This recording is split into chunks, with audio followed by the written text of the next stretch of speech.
భీమవరంలో ఉన్న క్లాత్ మొత్తం కొన్నా కూడా నీకు సూట్ సరిపోదు. నువ్వేంట్రా సూట్ గురించి మాట్లాడుతున్నావు? I'm very sorry to say. ఎందుకంటే లిల్లీ పుట్టు లాంటి నువ్వు నన్నంటే నేను అడవి పందాన్ని నిన్నానా? కొవ్వు పట్టిన పందాన్ని నిన్నానా? 2 మేకుల దేవుడా, 2 చెక్కల దేవుడా, 2 మేకుల దేవుడా, రేపటి నుంచి దళిత క్రైస్తవ సమాజం మీద కానీ క్రైస్తవ సోదరుల మీద కానీ నీ మాట నోట్లో నుంచి వచ్చిందా, నీ నాలుక కోసి పిఠాపురంలో పవన్ కళ్యాణ్కి బహుమతిగా ఇస్తాను ఈ వేదిక నుంచి ప్రకటిస్తున్నాను నేను.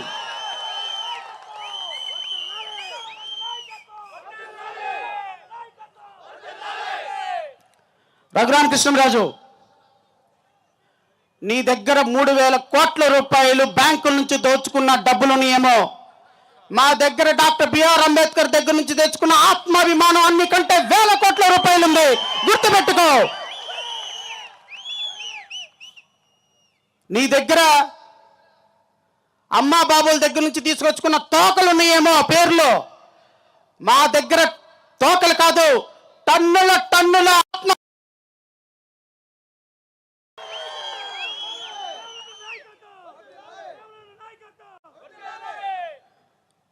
ఆకువీడులో సోదరులకి, చర్చి సోదరులందరికీ చెప్తున్నా, ఆకువీడు సోదరులందరికీ చెప్తున్నా, ఆంధ్రప్రదేశ్ రాష్ట్రంలో ఉన్న ప్రతి చర్చి నడిపే వాళ్ళకి చెప్తున్నా, రేపటి నుంచి మీ చర్చిల మీద మైకులు పెట్టుకోండి. పీకే వాడెవడో నేను చూస్తాను, వాడు ఎంతో చూద్దాం.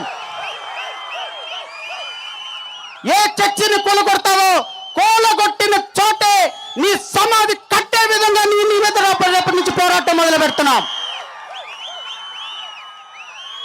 నువ్వు ప్రార్థనాలయాల మీదకు వచ్చిన మరుక్షణం నువ్వు ఒక ఇటుకని కూలగొడితే నీ ఇంటిలో ఉన్న 1000 ఇటుకలు కూలగొట్టేటువంటి కార్యక్రమం ఈ రోజు ఏలూరు నుంచే మొదలవుతుంది. కాసుకో బిడ్డ. నీవు రఘురామకృష్ణరాజు చెప్తున్నా,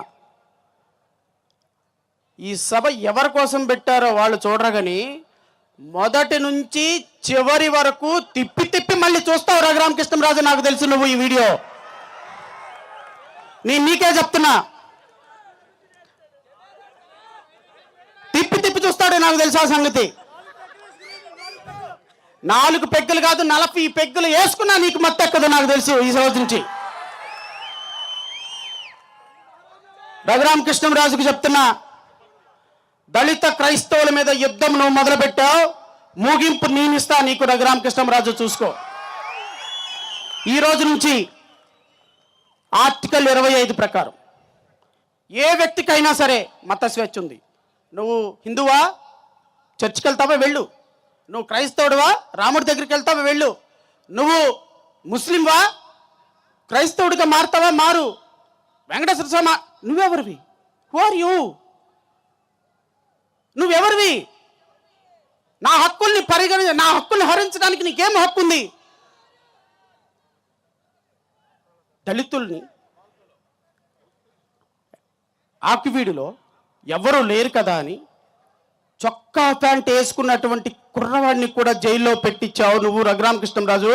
నిన్ను పంచ ఇప్పి, నేను మళ్ళీ చెప్తున్నా, నిన్ను పంచ ఇప్పి రాజకీయంగా బట్టలిప్పదీసి ఆంధ్రప్రదేశ్ రాష్ట్రంలో నీకు నిలువ నీడ లేకుండా చేయకపోతే ఇక్కడ కూర్చున్నటువంటి దళితులే కాదనైతే నేను వేదిక నుంచి సెలవిస్తున్నా. నువ్వు నేను రఘురామకృష్ణరాజునే కాదు, ఎవరికైనా సరే ఒకటే మాట చెప్తున్నా, కుల మతాలను ద్వేషించి కుల మతాల మధ్య చిచ్చులు పెట్టే వాళ్ళకి చెప్తున్నా, మరి ముఖ్యంగా రఘురామకృష్ణరాజు నీకు చెప్తున్నా, ఈరోజు నువ్వు మొదలుపెట్టిన యుద్ధం నీ అంతానికి దారితీస్తుంది. ఆంధ్రప్రదేశ్ రాష్ట్రంలో నీకు ఏ రాజకీయ పార్టీ టికెట్ ఇచ్చినా ఆ రాజకీయ పార్టీని చెప్పి ఓడించటం ఈరోజు దళితుల మీద ఉన్నటువంటి మొట్టమొదటి కర్తవ్యం.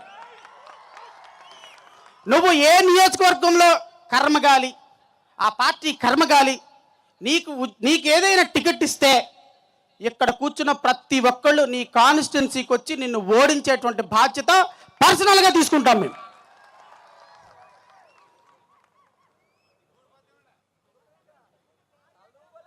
సోదరులారా, ఇది ఆత్మగౌరవం కోసం పోరాటం.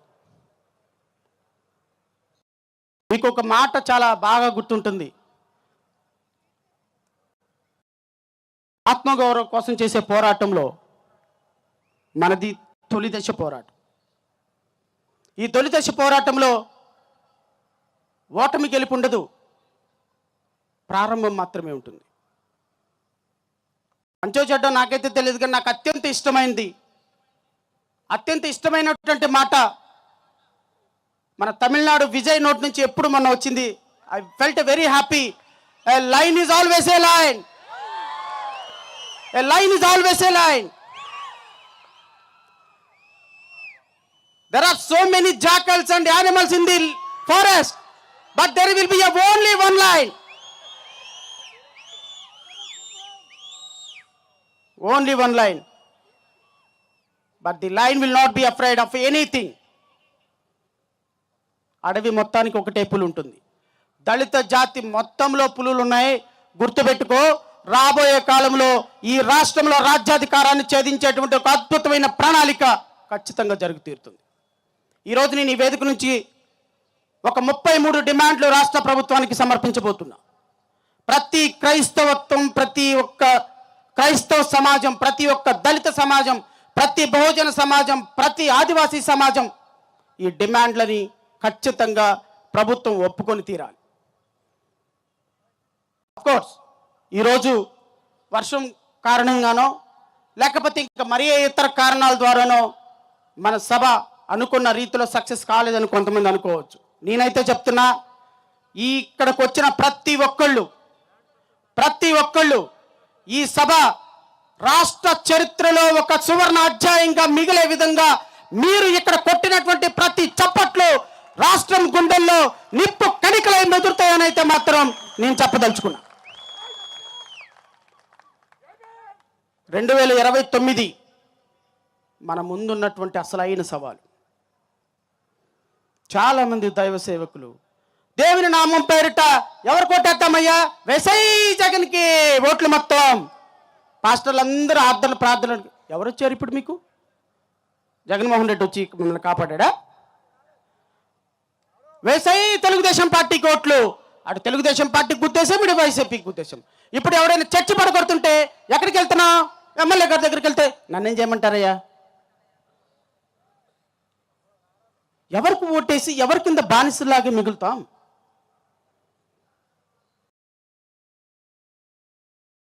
కోటి 10 లక్షల మంది జనాభా. రఘురామకృష్ణరాజు సామాజిక వర్గం మ్యాక్సిమం ఉంటే మ్యాక్సిమం 45 లక్షలు ఉంటుంది. దళితుల ఓట్లు నాకు అవసరం లేదు పా,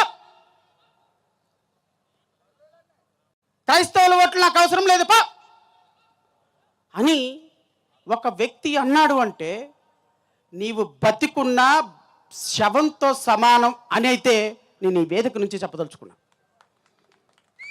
ఇంకా